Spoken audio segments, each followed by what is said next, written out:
All of you to our April board meeting. We're going to call the meeting to order. If you please stand for the pledge. I pledge allegiance to the flag of the United States of America and to the republic for which it stands, one nation, under God, indivisible, with liberty and justice for all.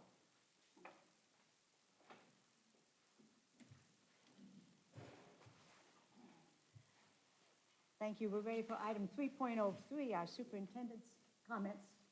Take it away, Dr. Seifert. Thank you, Dr. Towers. Welcome to tonight's Board of Education meeting. We are glad you have joined us either here in person or online. It's my privilege to announce again one more new administrator that will be joining the district next year. Dr. Amanda Denson, please stand. You can clap for her. Amanda's husband, Mike, and son, Judah, is with us tonight. You can stand. We'll clap for them as well. So glad you're with us. Dr. Amanda Denson is our next principal at Jefferson Intermediate. Dr. Denson comes to us from the Pattonville School District, where she serves as an assistant principal at Drummond Elementary. We are so excited about having her join our family. She is actually was approved at a board meeting earlier last month and has already got into Jefferson for at least one day to meet staff and kids. And I'm telling you, it is a perfect fit, isn't it? And I'm going to put you on the spot. Is there anything you would like to quickly say to everybody? I didn't tell you that you were going to do that, but get used to it because I do that a lot. Yeah, right here.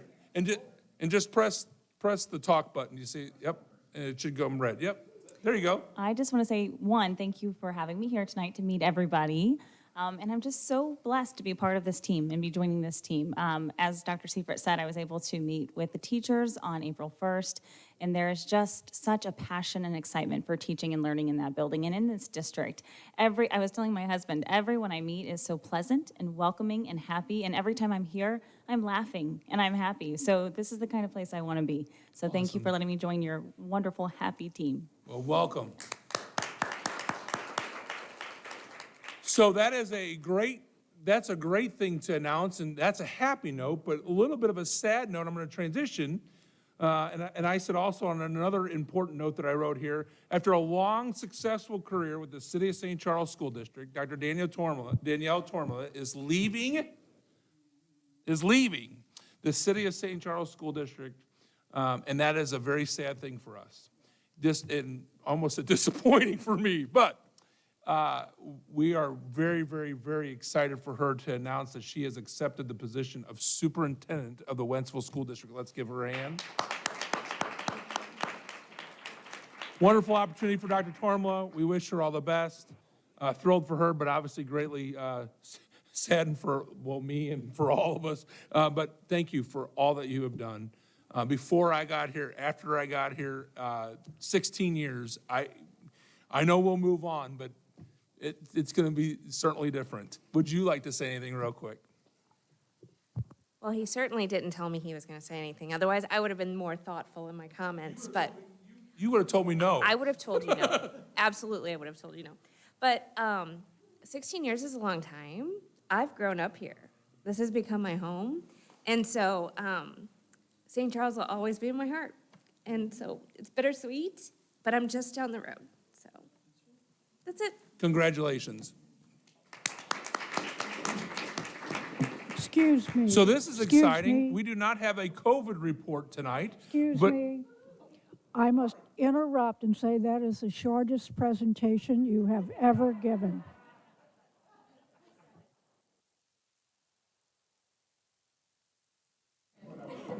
Just wait, you're next here in a couple minutes. As I was saying, that is funny though. As I was saying, we do not have a COVID report, but I wanted to make sure I made some comments about that in my report tonight. So thankfully, COVID numbers have stayed very low for us this past month, and we're only averaging a few cases at a time. Most of the time, we were at zero, both staff and students. He's excited about that, and I am too. But currently, just so everybody knows, and we continue to watch things, currently we have 3 student cases in the district, 0 staff cases, so that is great to report. As things continue to be very positive, I want to reiterate that everything we do centers around the safety and continuity of the learning environment for our students and staff. I want to thank the board, our staff, everybody who's worked just extremely hard through this pandemic, and we're just going to continue to work together, and hopefully we keep these numbers down and we'll move forward. So just want to make sure I had a quick little remark about that, because, you know, we spent a lot of time with that. We spent a lot of discussion, and certainly, hopefully one day we don't have to talk about COVID, but we certainly want to make sure we give an update at each board meeting in my comments. So spring sports activities are going great. We had an awesome, it was last month, right? Awesome musical.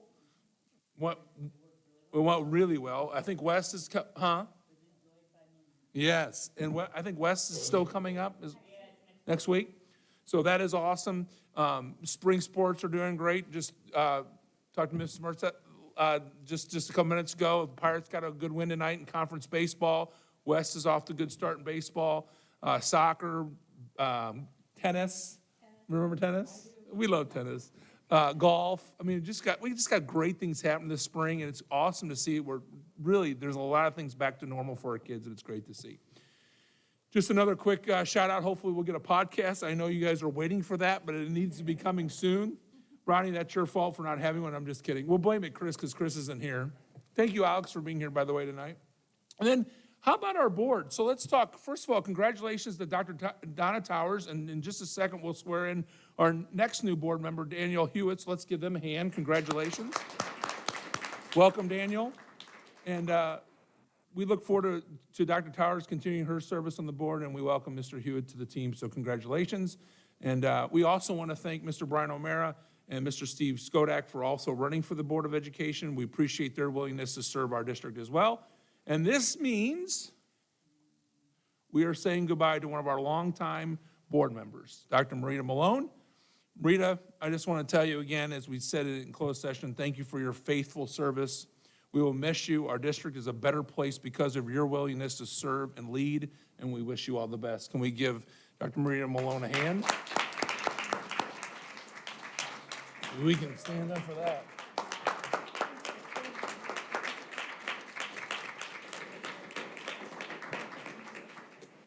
Dr. Marita Malone said, I don't want any presents, but we made sure we got her cards, and one thing she loves is dark chocolate, so we made sure we got some dark chocolate for her. Marita, is there anything you'd like to say? Yes. He got me this special dark, mildly sweet chocolate. He thinks this is going to make me sweeter. But after this time, I will give him a break, and I won't give him any more hard times. I promise that. Thank you. And I thank you all. I'll clap for that.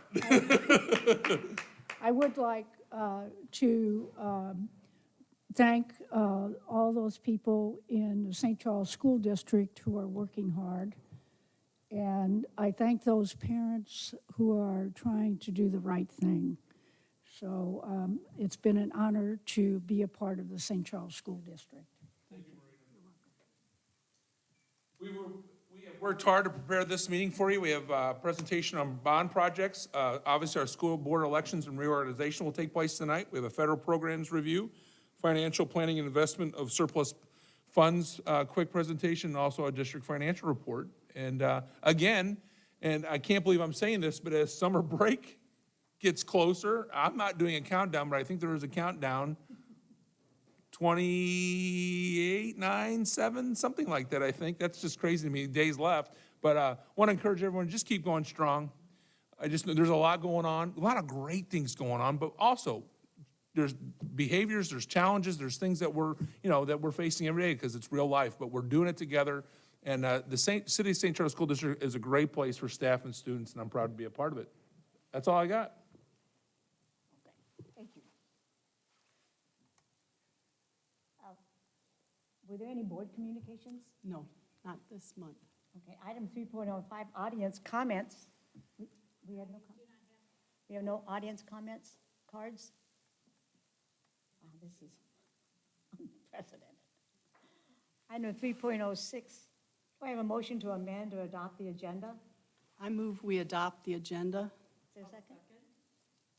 All those in favor? Aye. Opposed? All right, the agenda is adopted. Item 4.01, do I have a motion to approve the minutes from my March 10th meeting? I motion to approve the minutes from March 10th meeting. I second. Zero. All those in favor? Aye. Opposed? That passes. Item 4.02 is our bond projects. Charles? Yeah, so as you can see, we only have one project listed for your approval this month. This is actually at 3800 West Clay, our Operations and Transportation Center.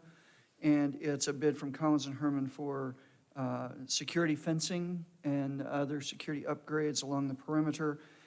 If you remember, or maybe you can visualize that property, we actually purchased two parcels from Craftsman many years ago, and one parcel was completely fenced and locked. The other parcel was adjacent to it and was used by them and by us now for many years as employee parking. But the employee parking area has never been fenced.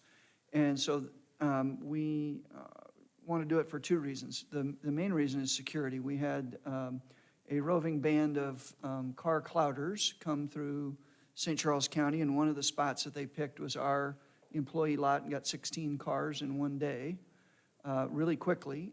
And that's just, again, kind of the remoteness of that lot from the rest of the area. And then the other piece is that we're actually not able to use as much of that area because it's not fenced. We've got some grassy areas outside of the employee parking that we could more readily use if we put this fence in. So we did only receive one bid on that project. We do believe it is a qualified and economical bid for the amount of work that they will be doing.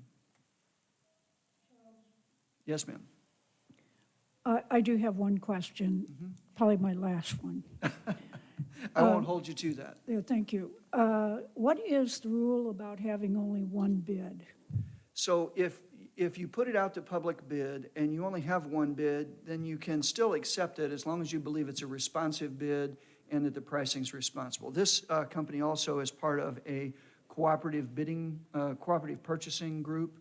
And so we know what their cost per linear foot is and measured this bid against that, and it's within line with that. So that's where, in some cases, if you only had one bid, we would not recommend we accept it. We might go back and rebid it. But after we check this against their cooperative bidding numbers, we feel like this is a good and responsive bid. And we formerly tried to use St. Charles businesses. That's correct. Did But- we try to do that? Yes, and so this was publicly bid and advertised, and in fact, Mr. Schaefer, our Director of Facilities, coordinated this bid and actually sought some businesses out that we've used before for fencing, and no one was interested except for this company. Thank you. Any other discussion? Do I have a motion to approve the bond project as presented? I move to approve the bond projects as presented. I second. All those in favor? Aye. Opposed? All right, and as usual, I forgot to allow the audience to leave. We didn't have any audience comments, and I was so floored. I'm not leaving, I'm just saying goodbye. So we take a short break because the rest of it is fascinating business, but many of you have other things you need to do this evening, so this is your time to make a break for it. Thank you, Amanda.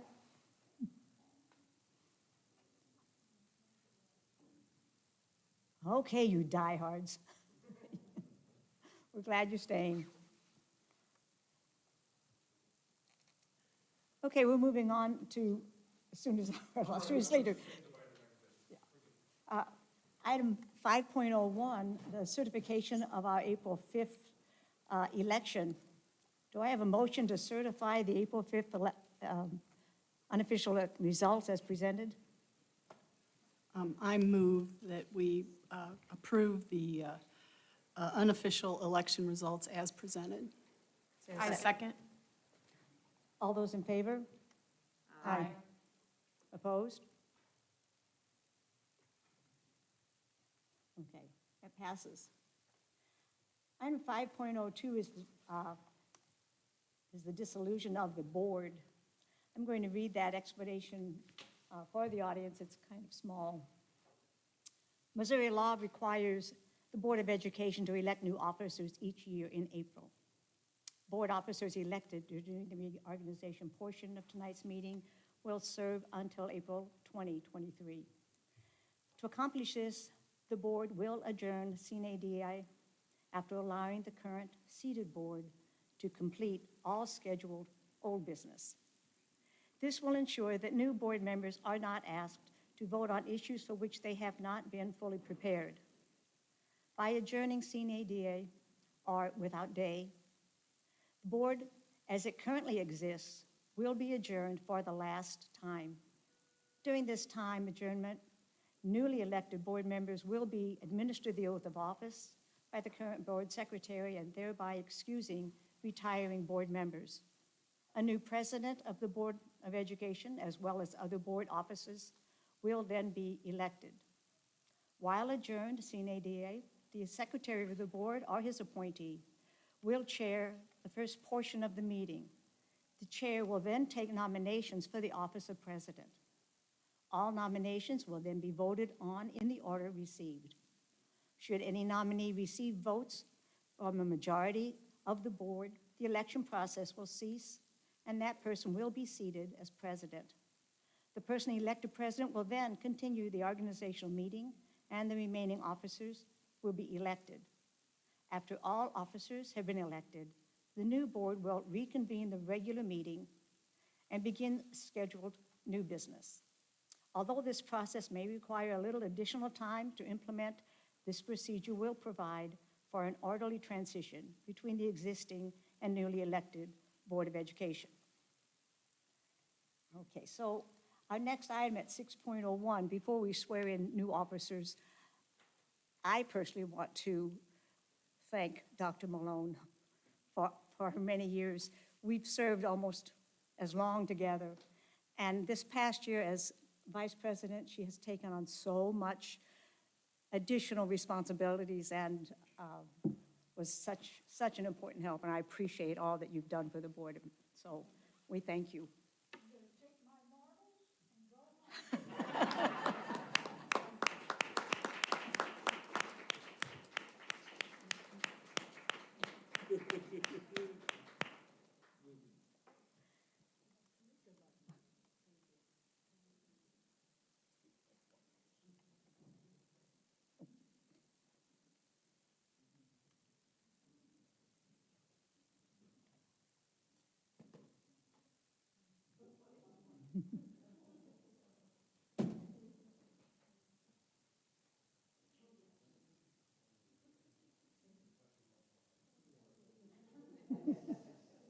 Read, everybody.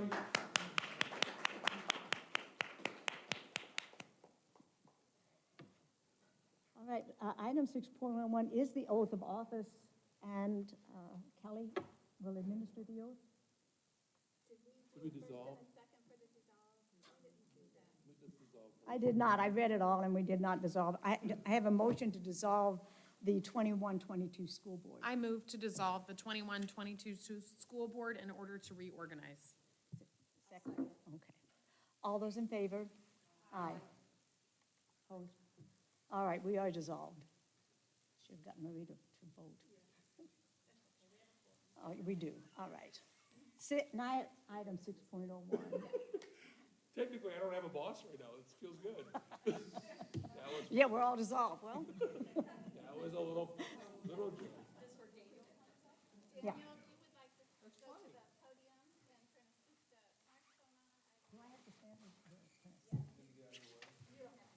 Good. Okay.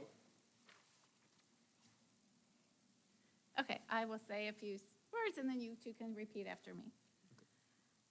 I do solemnly swear that I will support the Constitution of the United States I do solemnly swear that I will support the Constitution of the United States and the Constitution of the State of Missouri, and the Constitution of the State of Missouri, and that I will faithfully and impartially discharge the duties of the school director and that I will faithfully and impartially discharge the duties of school director and for the school district of the city of St. Charles, in and for the school district of the city of St. Charles, County of St. Charles, County of St. Charles, State of Missouri, State of Missouri, to the best of my ability according to the law. to the best of my ability according to the law. You are both sworn in We are. new board members.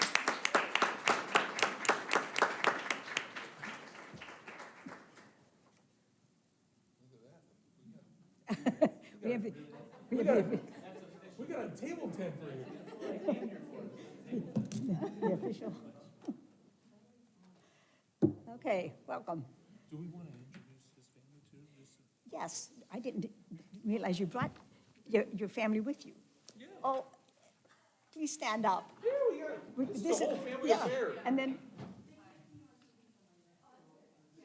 Daniel, you And want to then- introduce? yeah, who's, So, my wife is awkwardly standing in the back of the room. She wasn't aware that she had to say hello to anybody. And somebody else?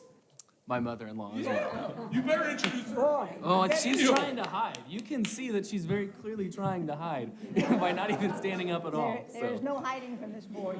But we always like to make sure that we recognize family. This is a family, and we do this together, and we're so glad you're with us. And thank you for supporting Daniel, because this is a big deal. This is a big role. And so, Daniel, welcome. We're glad you're with us. All right.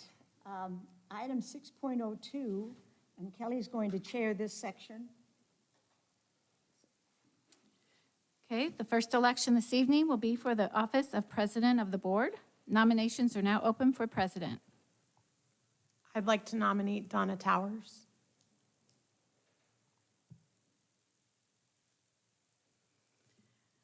Are there any other nominations?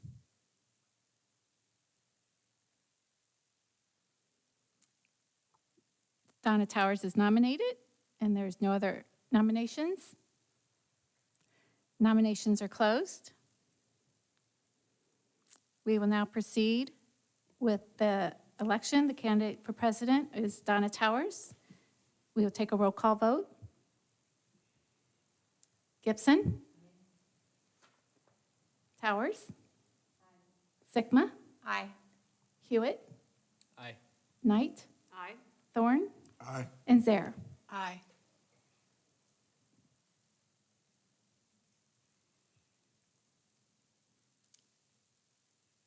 The nominations will continue now, and the president will continue with the nomination for vice president.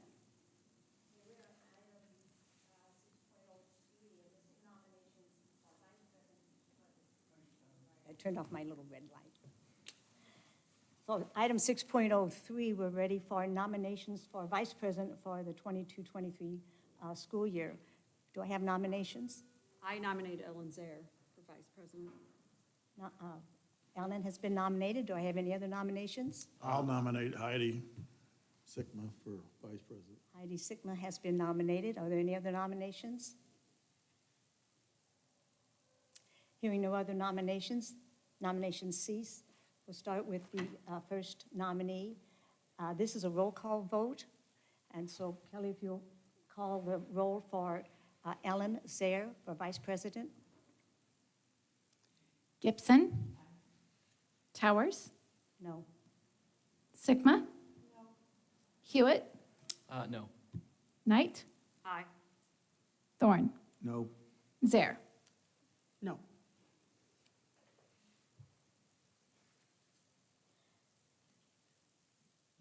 Having not a majority, we look at the second nomination. Heidi Sigma is nominated for vice president. We need a roll call vote. Gibson? Towers? Aye. Sigma? Hewitt? Aye. Knight? Aye. Can I? Yes. Okay, okay. Thorne? Aye. Zare. Aye. Heidi Sigma has received the majority of votes and is elected as vice president of the board. Thank you, Heidi. And thank you, Ellen, for your nomination. We're going to item 6.04. This is nominations for secretary to the board. Do I have nominations?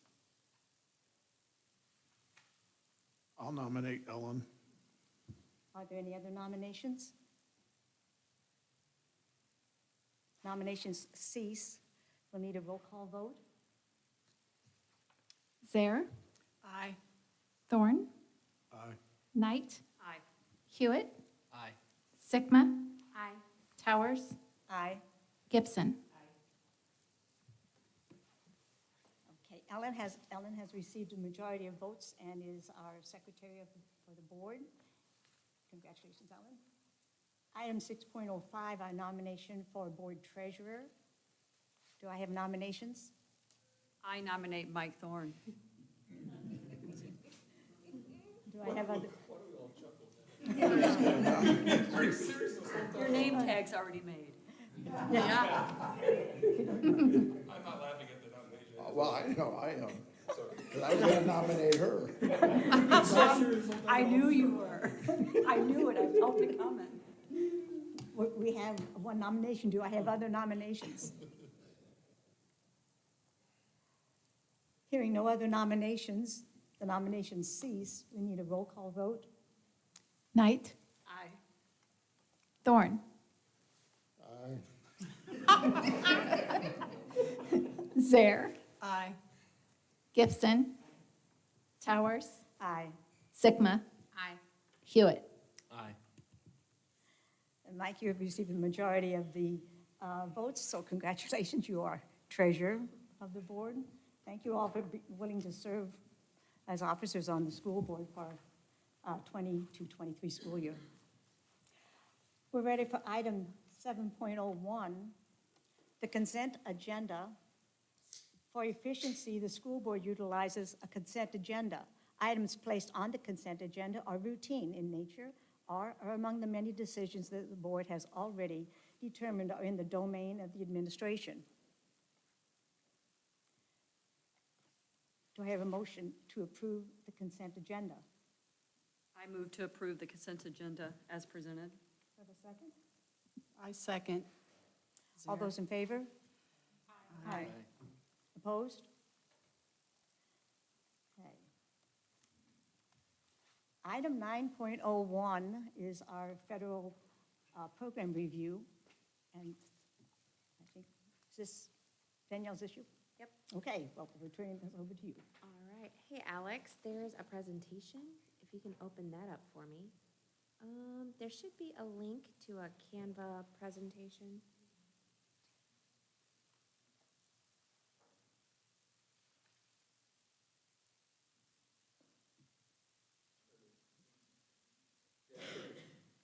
Is it not in there?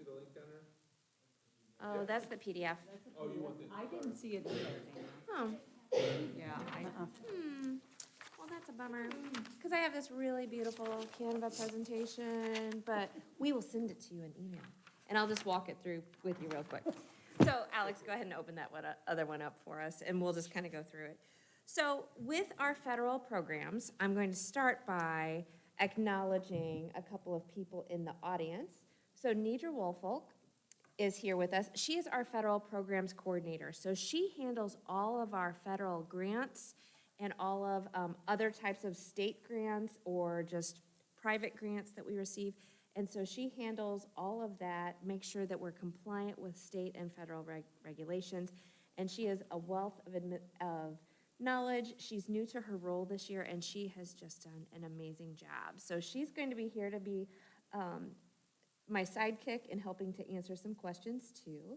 And then we also have two of our teachers here from the Juvenile Justice Center.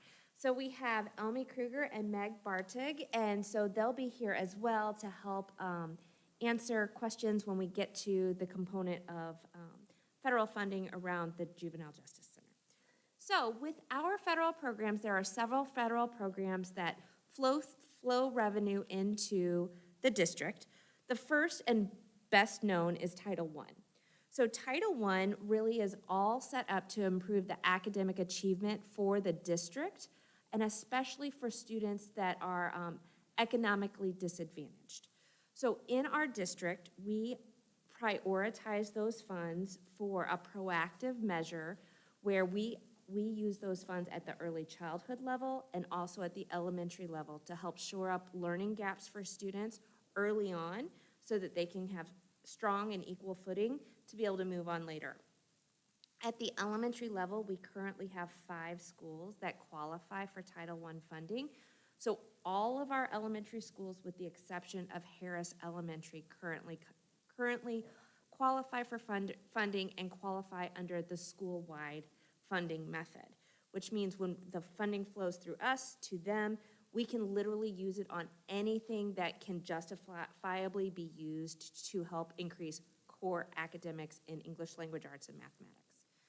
In previous years, many years ago, we had a targeted method where we had to qualify individual students based upon academic need, and then those students became quote-unquote Title I students who were able to receive additional instruction to help support their learning. But the way we operate, we're able to do that on a school-wide basis. We also have Title I Part D, which provides funding for prevention and intervention programs for neglected, delinquent, or at-risk students. And we have those fundings. Oh, there it is. Of course she did. Of course she did. Thank you, Nidra. That's why she's Nidra here. Olford, She's ladies awesome. and gentlemen. That's why she's so good. That's why she's here. Title I Part D are the funds that we receive from the state to help support education at the Juvenile Justice Center. At the JJC, they serve students from age 12 now to age 18. Up through last year, it was through 17, and now they also serve 18-year-olds. And so the district does provide a full-time teacher, and then these funds, we collaborate with the JJC on an annual basis to determine the best use of the funds. And over many years, they have always chosen to add to our teaching staff so that we can have additional teachers over there. Then for Title II, this is a different type of grant, and it's all about preparing, training, and recruiting high-quality teachers. And so for Title II, we usually use that funding to help support professional development. It can also be used for class size reduction teachers, and we always, in normal years, use some of the funding to help offset the cost of a teacher or two within the district that can help reduce class size issues at the elementary level. And we'll talk a little bit more about that in a minute. If you want to go to the next slide.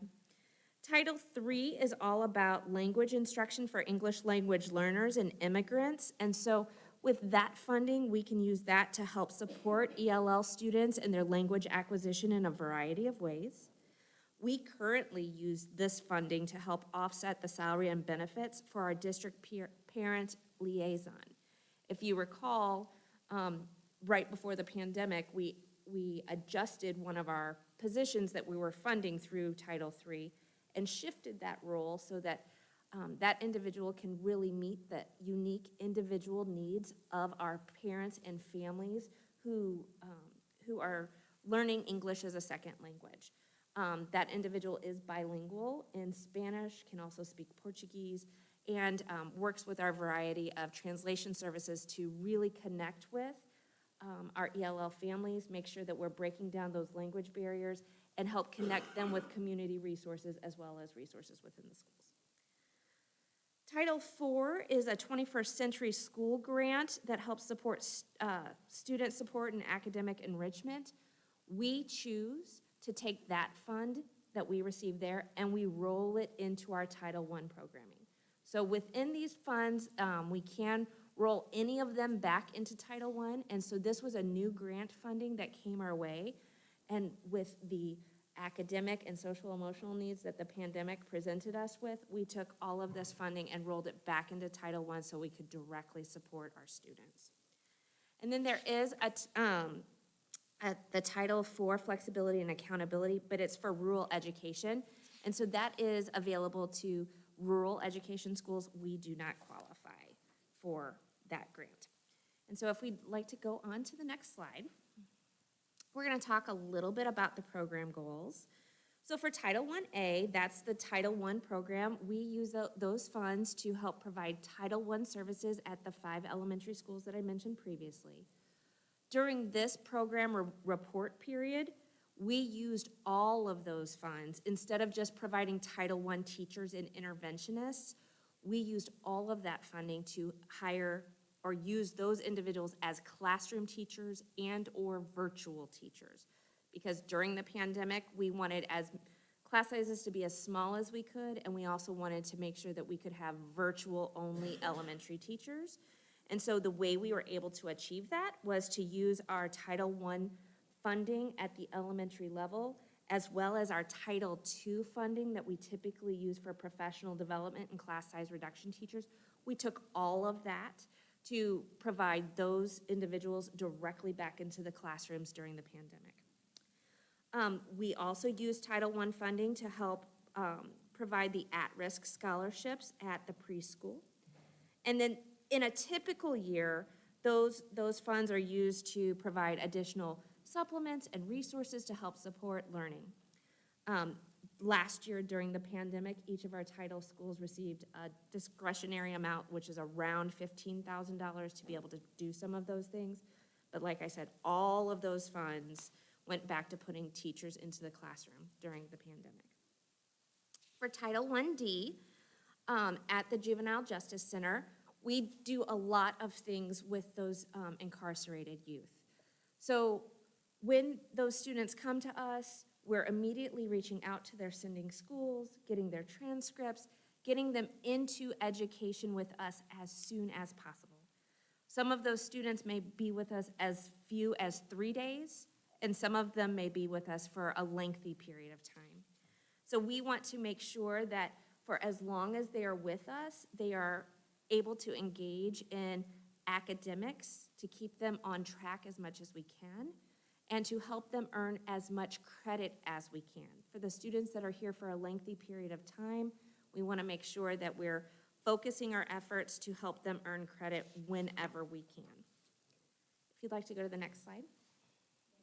Yes. Danielle, because I'll forget to ask you, but on the Juvenile Justice Center's children who are placed there, our district is responsible for the education of all of those children.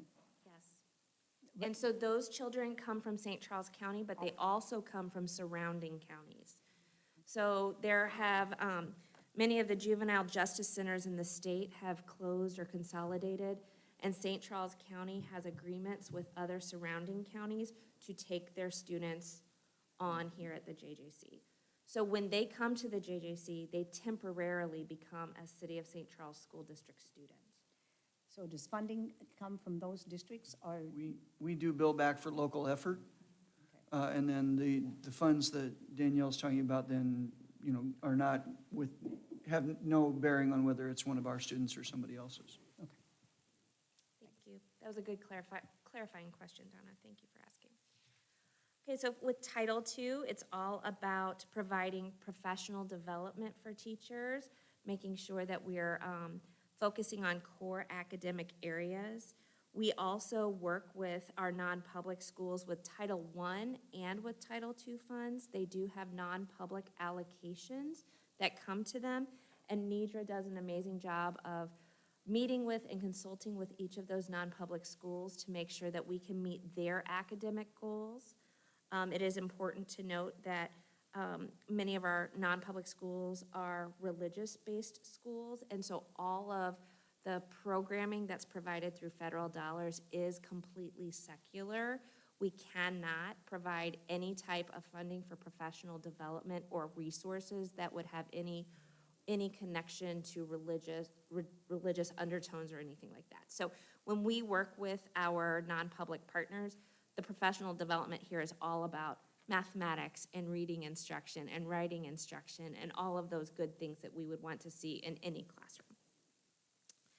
And then for Title III, we use these funds really to support the academic and social emotional needs of our ELL students. As I mentioned previously, these resources are really used to help offset the salary and benefits of our ELL interpreter and parent liaison. And she does an amazing job of connecting with the families, helping to break down those barriers and connecting them to resources within the district and within the community. If you'd like to go to the next slide.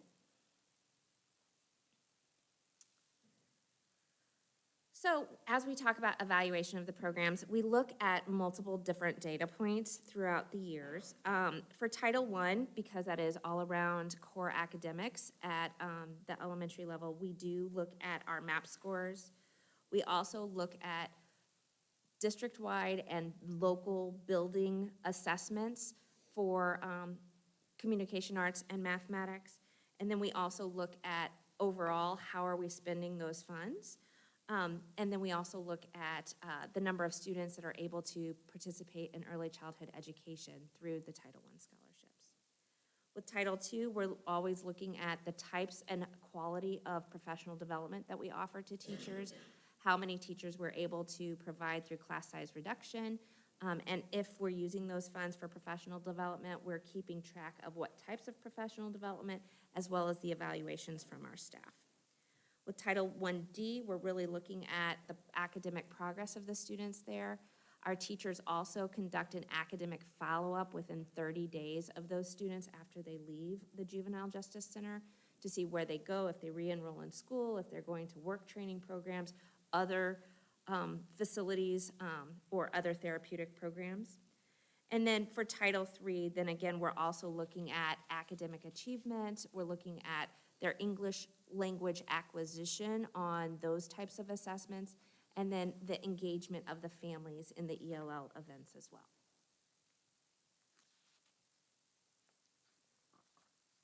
So, as you remember, a couple of months ago, if you want to go to the next slide, that's fine. We went through our full academic report as well as our at-risk report. This is one in the future that this report very well could be woven into those moving forward. What we have for you here is we're looking at the 2019 MAP results, which were obviously pre-pandemic, and then we also are going to look at the 2021 MAP results. As you know, we did not have any MAP results for 2020 due to the emergency closure. So as we look at our Title I buildings, and again, all of our elementaries are Title I with the exception of Harris, you can see in these slides for communication arts for grade 3 and for mathematics for grade 3, the dotted horizontal line is the statewide performance. So you can see that all of our schools, with the exception of Monroe, are performing above the state in these scenarios, and Monroe is very close but slightly below the state level. And then the next slide, we'll look at grade 4. And you can see for communication arts, it's the same scenario. Monroe is slightly below the state. You can see here that Lincoln is really significantly above the state for communication arts with grade 4. And then at mathematics, grade 4, all of our district schools, Title I participating schools, are above the state level.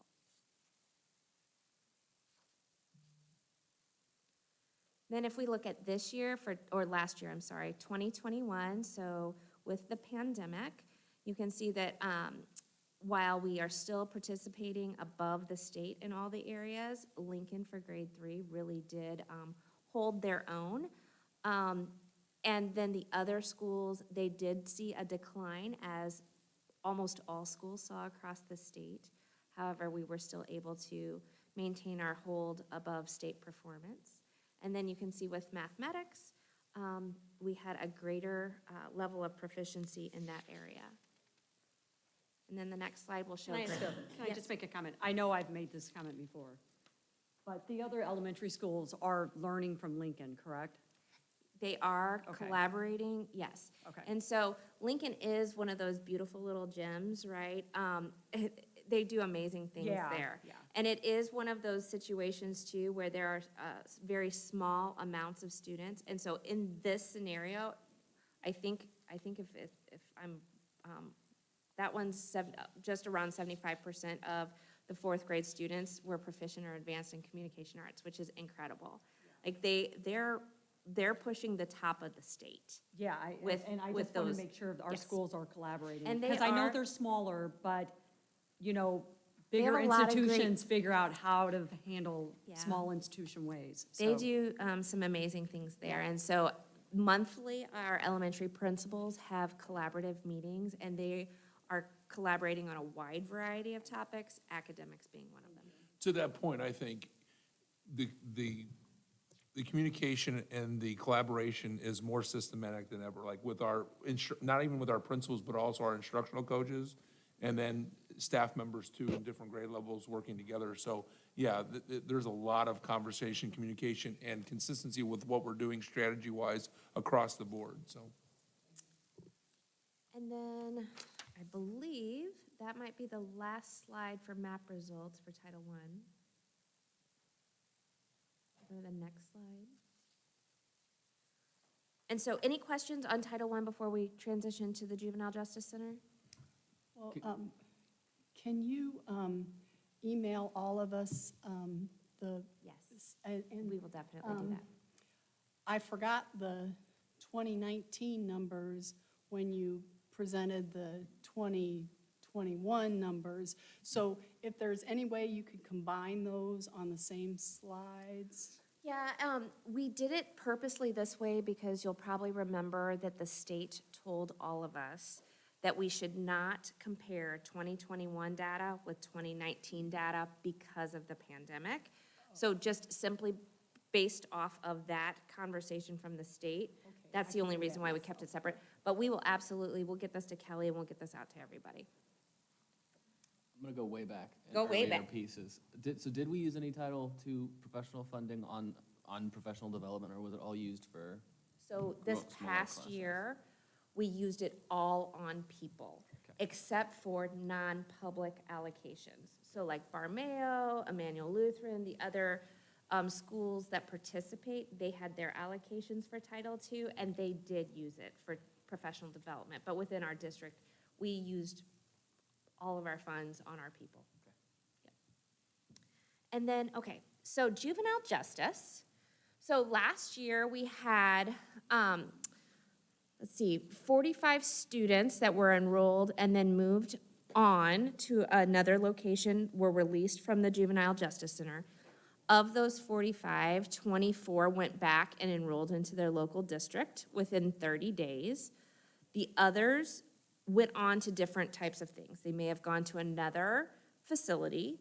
They may have gone into the workforce. They may have gone into other types of therapeutic or treatment facilities, or they may have just gone home.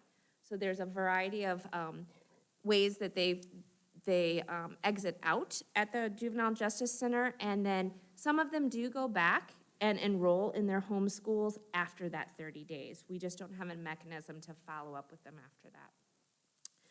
Last year, we had 53 stays at the Juvenile Justice Center, totaling 2,237 days. The vast majority of those students are at the Juvenile Justice Center between 2 and 20 days usually, but we are seeing longer and longer stays.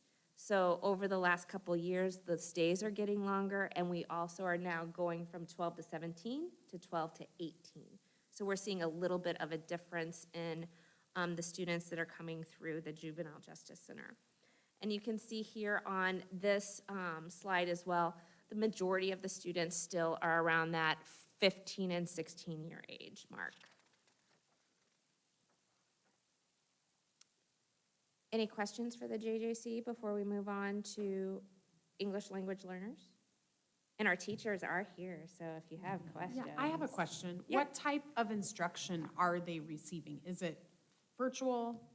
So, actually, come on up. I'll start talking and you guys can add. Come on, Elmi, Meg, you got this. It's all good. So, Elmi and Meg are physically at the Juvenile Justice Center. And so they work one-on-one with students or in small groups. And they have access to instructional materials over there. They also have access to our Chromebooks, and anything internet-based is super locked down for obvious reasons, but we do have access to our Edmentum program that is an online-based program that helps pace kids through their education too. Would you like to add to that?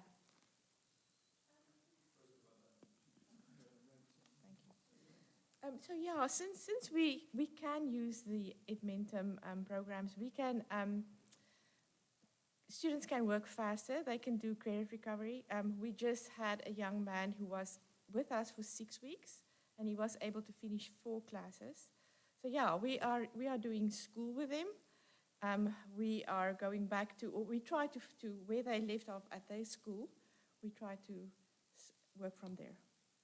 And if we get middle school students in, then we pick up wherever they leave off and complete their school year if they are with us towards the end of the year, and then move them into the next grade level. So they will complete testing and do possible MAP testing with us and other types of certifications that they need to get done. All right. So, Can I just mention Yes. too, while they're here, yes. I've been here 6 years, and this is the best staff that we've had at the JJC since I've been here, and they do a phenomenal job with kiddos, and we have to remember, it's just not, we do have some of our students there too at times, but these kids are coming from all over, and different elements, different backgrounds, different issues, and they are literally there every day giving awesome instruction to these kids, and so I just want to make sure we just give a special shout out to these two, and they're just doing a fantastic job, so thank you.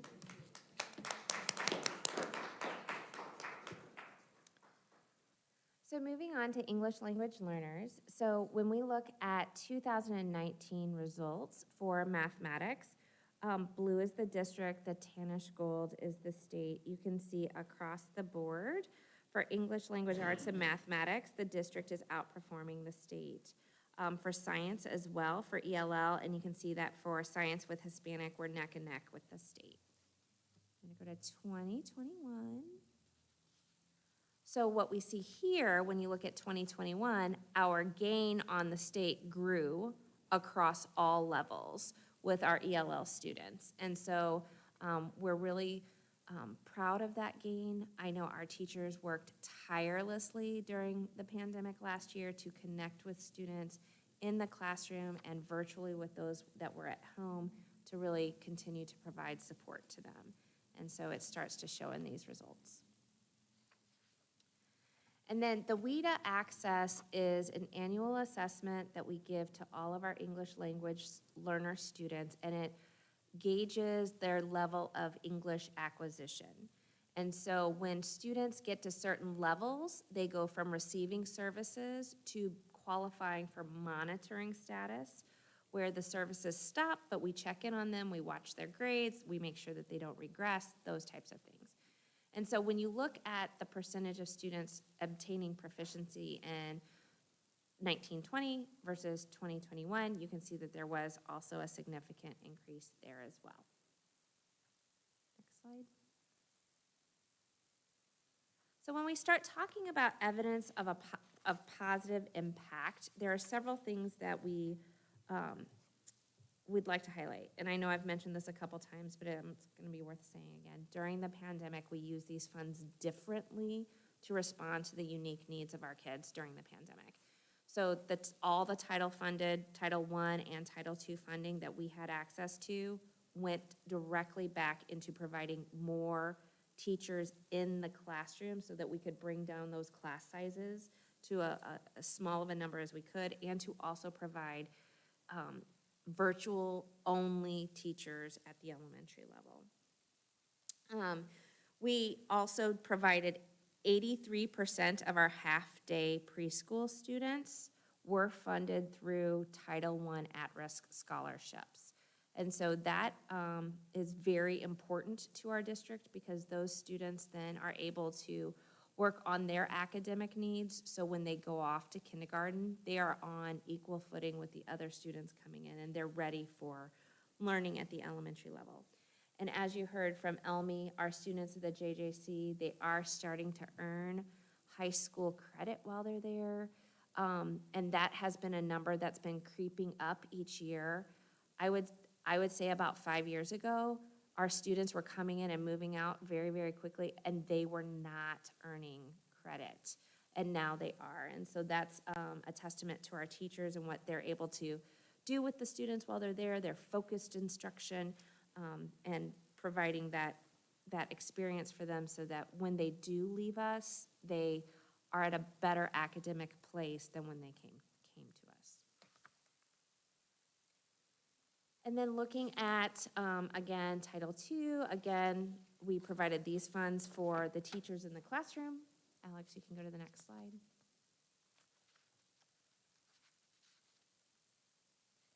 And then with Title III, those funds were primarily used to help offset the salary and benefits of our parent liaison. But we also have fantastic ELL staff and teachers in the district. And so we were able to provide some critical professional development. And for our district ELL teacher, she serves as a leader to that group.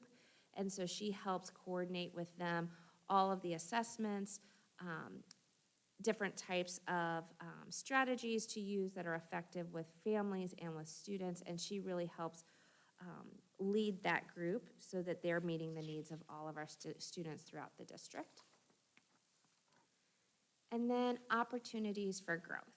And so for Title I, we are getting back to this year to using those funds in a more typical fashion, where the Title I dollars that come to us that we then flow through into our elementary schools, they have the ability to use those funds in a variety of ways, as long as it's truly meeting the academic needs of those students.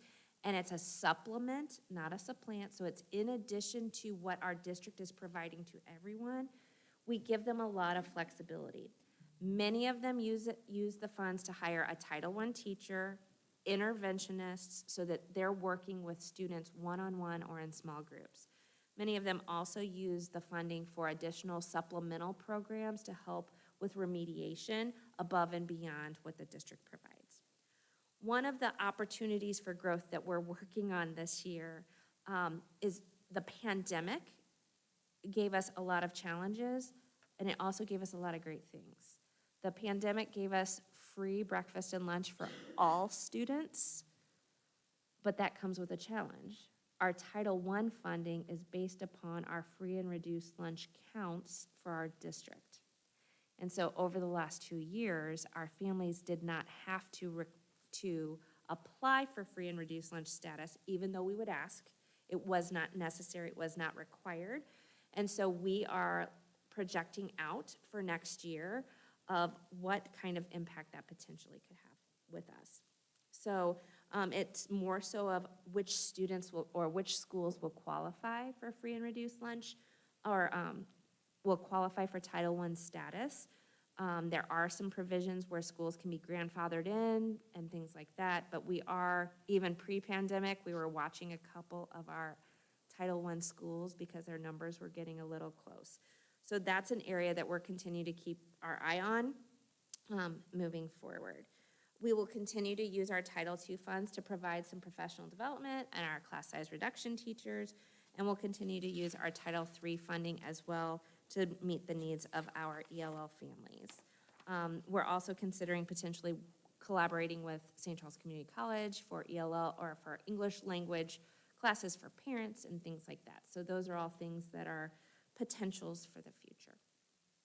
Can I help answer any questions that you might have? I don't think I have a question, but I'm going to reiterate the same thing as we talk about like Lincoln compared to Monroe. When you look at the numbers perspective, yeah, it's like twice as many students, but more students from one school are getting within proficient and advanced. And to go with a coordination, I guess, between administrations at each of the schools. I think it's certainly worth a benefit to try to mimic what we're doing from applying something in the classroom at Lincoln to make sure we're doing the same type of thing in other schools as well. And what's interesting too is our curriculum, we have a great opportunity to be able to get into all of our classrooms. And when we see our curriculum from school to school, grade level to grade level, there's a lot of consistency. When you see a 4th grade math lesson at Null and that same week you go to a 4th grade lesson at Lincoln or any of the other schools, what our teachers are teaching, it's very consistent. And like Dr. Seifert mentioned, our principals are collaborating, our instructional coaches are amazing. They're the ones that are really behind the scenes, getting in and supporting our teachers in the classroom, helping to create those intervention groups and things like that. And so Lincoln has always been a very focused and strategic school, always. They are small enough, they know every single kid by name, strength, and need. So it's not just about knowing their kids, but they know them, they know their families, they know their challenges, and they zero in on that. And that is something that is really special, really effective, and agreed, it's something that we would like to replicate across the district for sure. And to follow up with that, this year, principals they're They've more, gone and visited. they're going to visit and getting the classrooms more in each other schools as well, and then been over to Lincoln.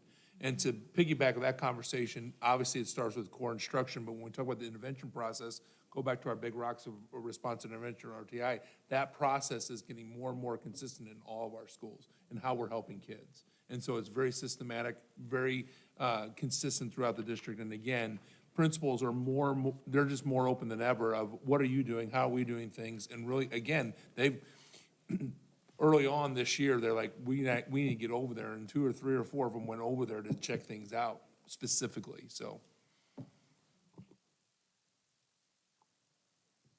Thank you for your time. Thank you. Okay, if there's no more discussion, do I have a motion to approve the federal program review? I move to approve the federal program review as presented. Is there a second? Second. All those in favor? Aye. Opposed? Okay. Item 9.02, this program review of financial planning and investment of our surplus funds. Yes, so, Board, this is just my annual opportunity to remind you about your own policy. As you're aware, the Board adopts a comprehensive set of policies. The boilerplate language is provided to us by the Missouri School Boards Association, and then we do have the opportunity to, where appropriate, customize it to ourselves. This is an example of a policy where we've taken one of their boilerplate policies, though. So you see that your policy is DFA-2. There is a DFA-1, but districts adopt one or the other, not both. And the difference is in that first statement in parentheses right at the top of the policy that says the district utilizes a registered investment advisor to manage some or all of its investments. So this is a policy that covers us whether we have our funds invested with our regular depository, which right now is United Missouri Bank, or if we use the Missouri Securities Investment Program, MOSIP. And that's the registered investment advisor that's referenced here. So that's why you have this policy versus DFA 1. And my only comments tonight really are just to summarize this for you.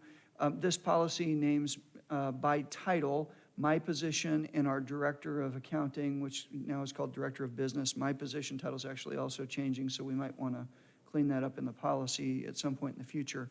But names us as your two designees to make investment decisions for district funds. So there are only a couple of times a year when we really are too concerned about that, and there, as you might guess, we get the vast majority of our property tax in December and January.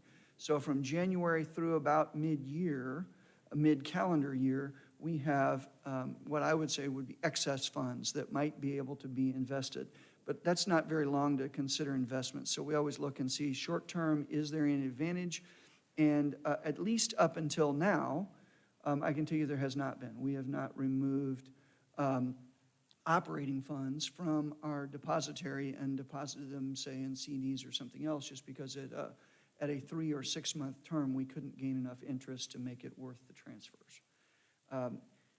The place where we do utilize MOSIP for funds is with our bond issue funds. So bond issue funds are invested by MOSIP, and then we transfer them back. We keep them liquid and then transfer them back as needed, and then pay bond issue projects out of our regular depository, UMB. But we do use both UMB and MOSIP. A couple of other points. If you look down, beginning on under general objectives, item 2, I think this is important because mostly if you're thinking about sitting down with your financial advisor, they'll talk with you about how much risk you're willing to take.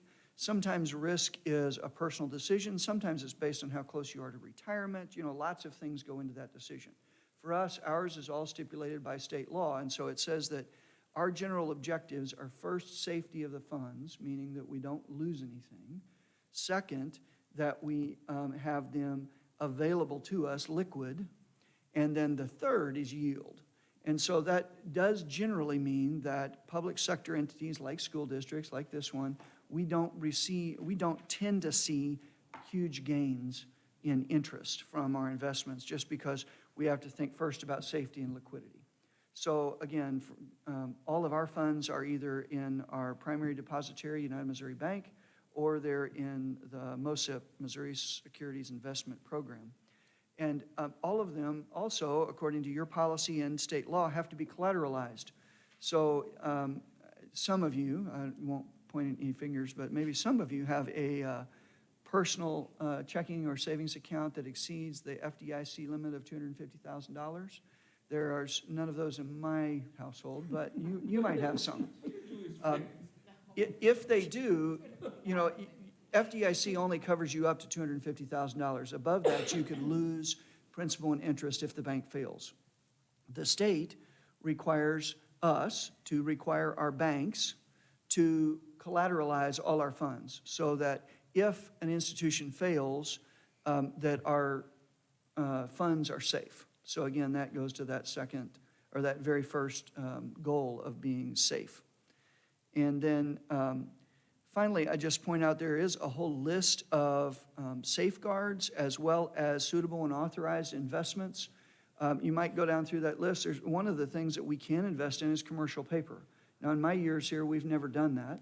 And there are actually limits on the percentage of our portfolio that could be in commercial paper because it is a little more dangerous, right, in terms of its risk.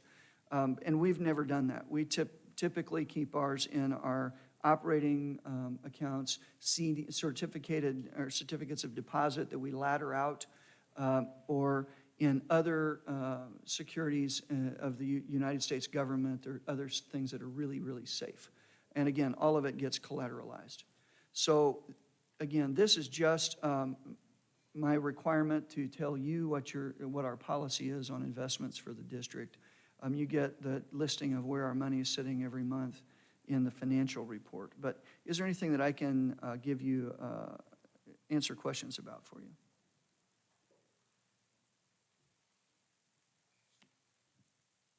Okay, then I think I just need your approval that you heard it and accepted your own policy.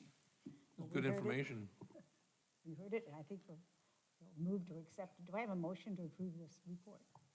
I make a motion to approve the financial planning and investment of surplus funds program review as presented. I'll second. All those in favor? Aye. Opposed? That motion passes. Under new business, we had quite a few first readings for policy changes. And, you know, at our next meeting, we'll vote to approve these. Do you have any discussions on any of them? Question about the first one.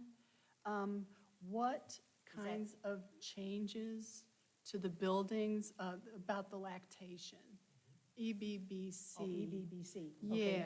Okay. What kinds of changes to buildings? Is this a major undertaking? Great question. Dr. Lewis, do you want to go take that one since you've? Yeah. So major changes, there won't be any major changes. I think the biggest change is the fact that schools have to have a designated area. We've spoke with administrators and, you know, obviously if teachers want to continue to use their classrooms, that's an option. If they want to bring in a refrigerator, that's an option. The policy itself doesn't indicate distance or specificity on what constitutes as being close to sink, refrigeration, outlets, etc. So every school right now, we have a spreadsheet that Josh Schaefer sent out to try to determine what spaces look like inside of our schools that could actually be a designated area for lactation for new mothers. But with that being said, obviously some schools will, you know, struggle with finding a space because they might be near max capacity. Others might find this to be relatively easy. But until, obviously, once this goes into play on July 1st, so we just talked about it in our last meeting. So to answer your question, any structural changes in buildings to make it happen? No.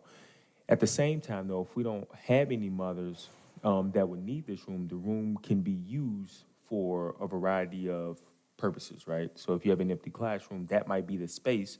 Let's say you don't have any new mothers at that time, the room can be used for whatever it needs to be used for. But at the same time, if we do have staff that need to use the room, it needs to be available for them. That's the first thing. The second thing about this that probably it can be missed is that it's open to the public as well.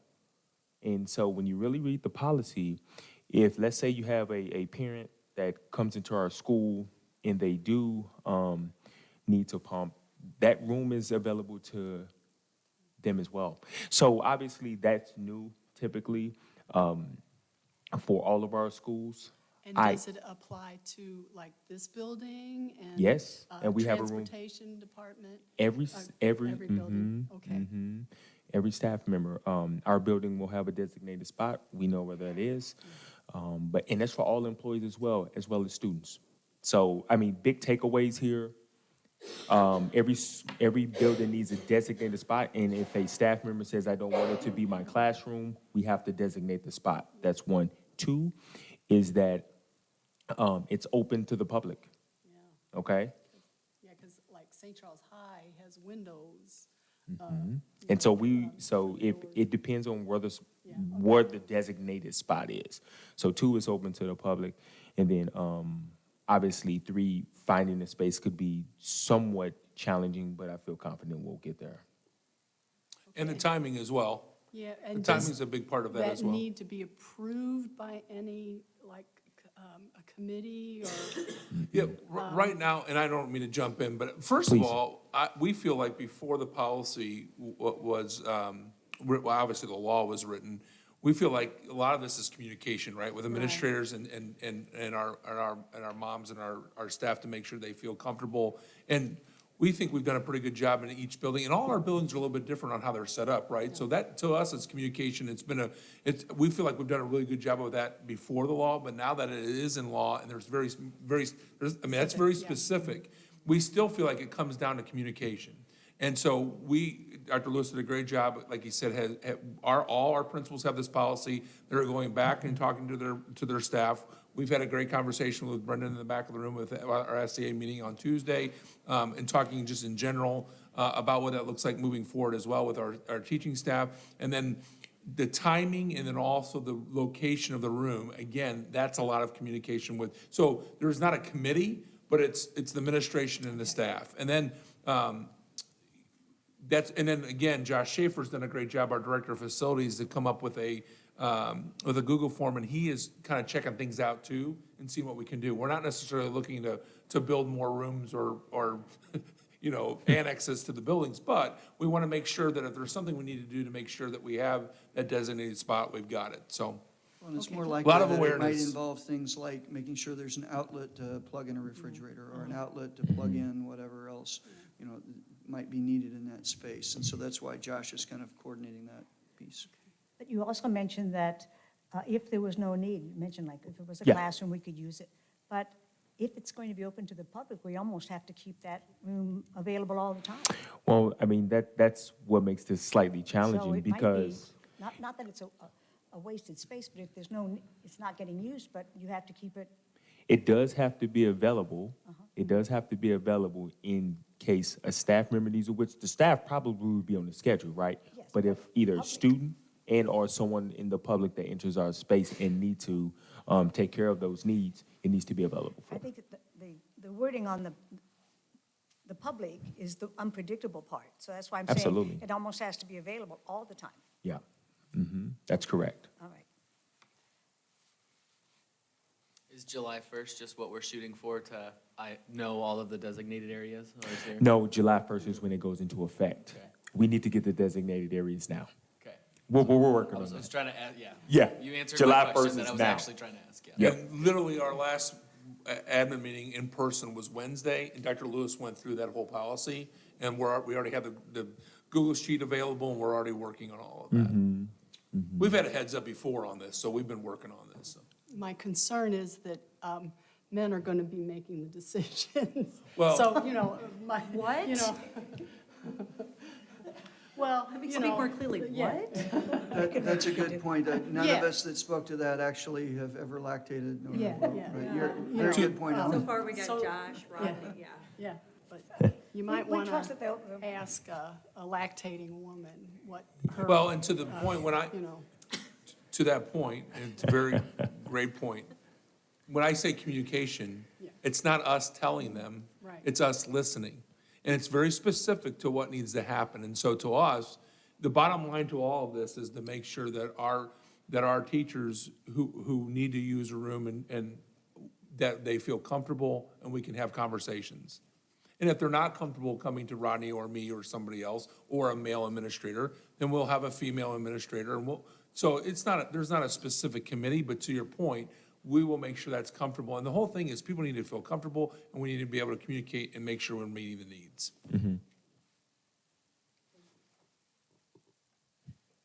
Any other questions on some of the other policies? They'll come up again next month. Were some of them just like to change how a reference is called out? Okay, just to be in line with. Yeah, how a it's lot of written. times when you see, good question, when you see these come up from MSBA, and a lot of times the changes aren't like completely from the content of it. Right, like the JGA one was just like changing the note to say how you reference them. Yes, That's all. yes. They're very often not significant. Yeah, that's what Yeah. I figured. I was assuming that, but I don't want to assume. Typical- Especially on how many, Check how first long day. have I been Yeah, well, and you'll see kind of two different, so typically there will be you'll see a slew of these, because they come out from MSBA, and so Yeah. we can't, a lot of them are, I don't want to say insignificant, but they're pretty quick that you guys can approve it. There are times where we're bringing you guys a policy, or you are all doing a policy, where we'll have more conversation, because we are changing the content, so. I had a question on the proposed changes to policy JCB about the transfer Yeah. request. Yeah. So it's saying now, instead of submitting it to the school, Yeah. they're submitting it to the superintendent. Yeah. So then what's the process for deciding? Yeah, so this is referring to elementary, and so we had a special interest committee last year, and out of that committee, it came to elementary transfers. If you notice, you don't hear about elementary transfers because before they submitted a form to HR, and then we basically determined if the school had enough space, if both principals agreed, it would go. And if you notice at the high school, we do submit those to you. We really want to streamline the process that was really more in line with how we do high school. So rather than submitting a form, that they submit that request in writing to me. It says superintendent or designate, because that's typically how MSBA's policies are written, rather than saying just like the assistant superintendent, because the superintendent could change that. But with that being said, on March 3rd, 2020, I sent a letter out to the community in our school district about the changes, but we didn't update the policy. And so really what this is saying is that if you want to go from Coverdale to Monroe, you just can't submit a form. Now you have to submit that request in writing to me. What that does is prompt a conversation between me and the person, rather than trying to figure out if we have class spaces and class sizes. Another thing is that in our elementary schools, we've noticed that with the transfers, some schools, in terms of their population, is higher than others. And so in order to even that out, what we've done is to streamline the transfer process, so you can't just transfer unless it's a hardship condition, in which that would be determined. It's pretty subjective, obviously, because I'm approving it, but that'll be determined by me. Also, I think what this will do is that if you have a current, if you've transferred from Coverdale to Monroe, but you have a little one at Monroe, then we will allow that transfer. So we're not going to split families here. But if it's your little one who's transferred is now at Jefferson, but you're trying to bring someone new into kindergarten, then we're going to take a hard look at that. So a couple things. One, we're trying to streamline the process to make it look more like what high school, because what we do now currently as a district is we really vet that. When it comes to high school and you want to go from west to high, we'll vet that, and you will vet that. So we want to streamline that process. That's really important. Second thing is that we want to make sure that our class sizes, which are predicated on staffing, et cetera, that it's fair and it's even, and that's predicated on what? Our student population. And then third, it does open up more of a dialogue between myself and the family to determine, okay, there's always a reason why, but I think we have to really vet. So somebody says, hey, I want my child to go to Lincoln. Well, we can't flood Lincoln with everybody that feels like that's where they should go. We've got to make, all of our schools are great, and we have to make sure that they're all populated equally. And you'll be making the decision, it won't be brought to the board.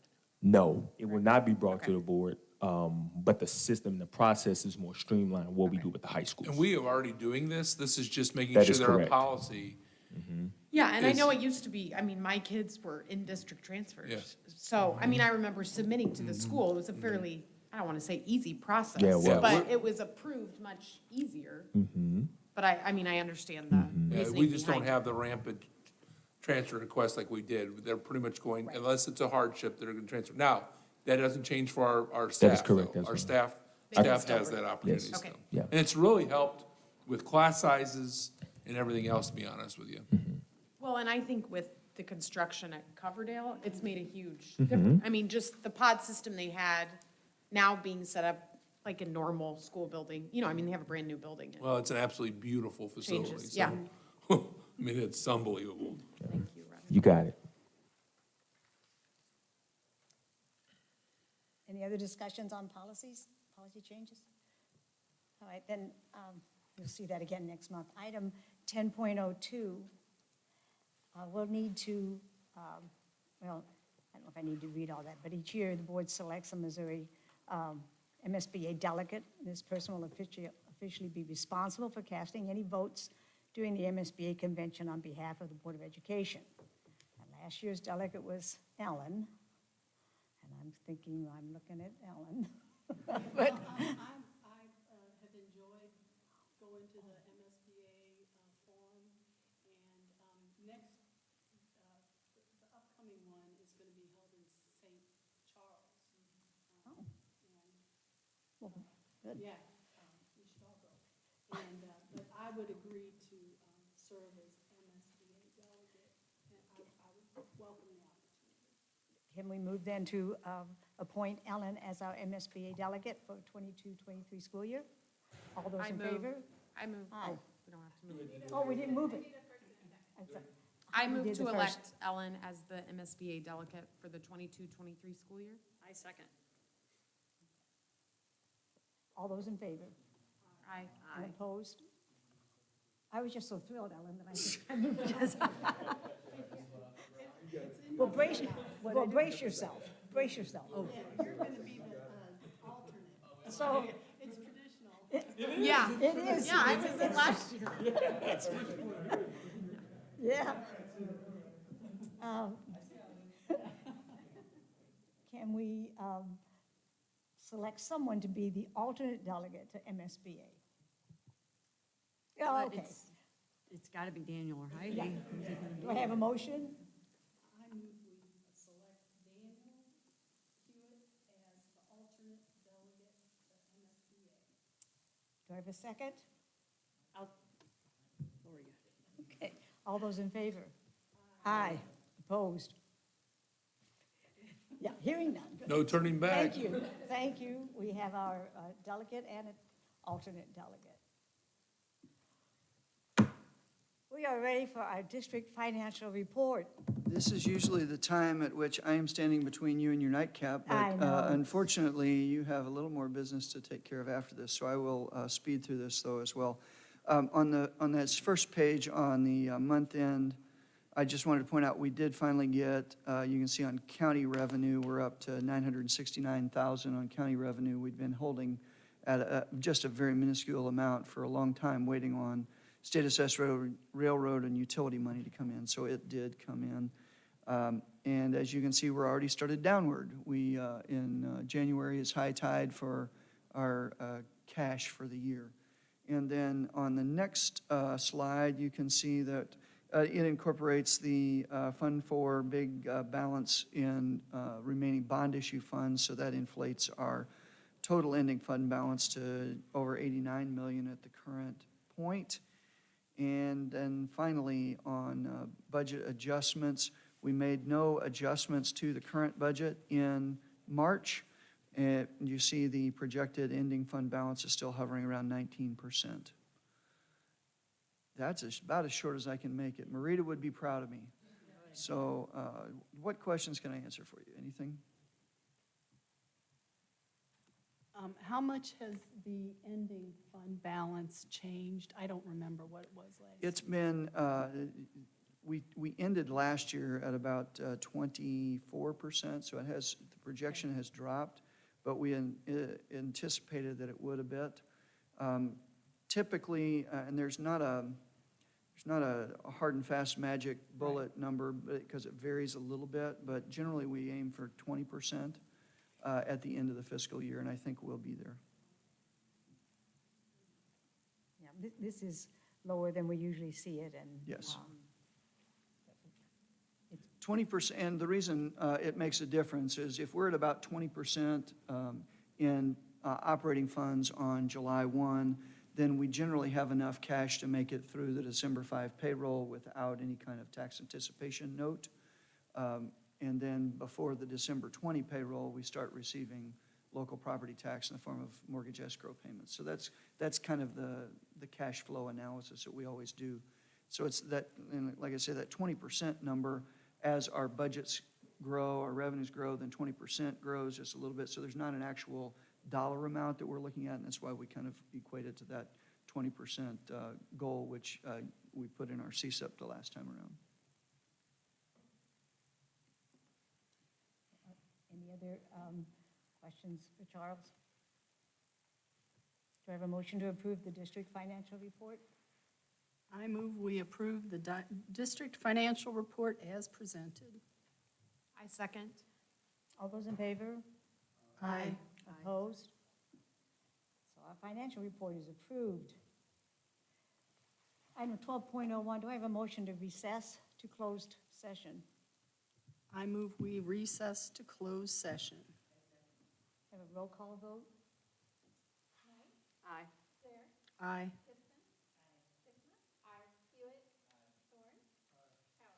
Aye. All right. Thank you all for staying through the meeting. We are adjourning